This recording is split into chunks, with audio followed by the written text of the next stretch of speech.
Hello everyone, in today's video I will show you how to set up Brother DCP L8450CDW printer or download and install drivers.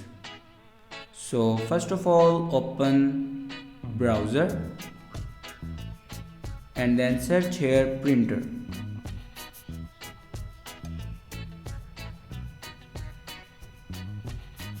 Now open official website and here you can select a window and then click on OK.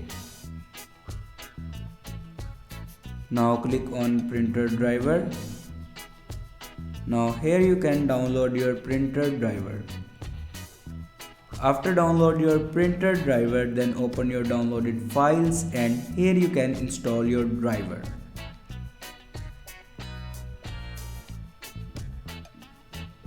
Now here you can see it will be installed. Now go back and open settings and then click on printer and drivers.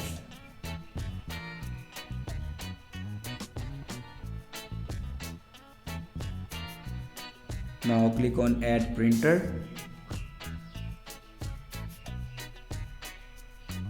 and then click on add manually.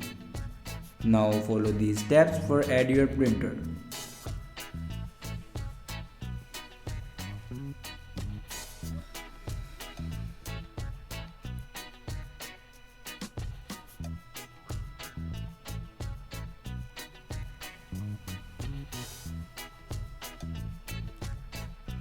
Now here you can see my printer will be added. Thanks for watching this video.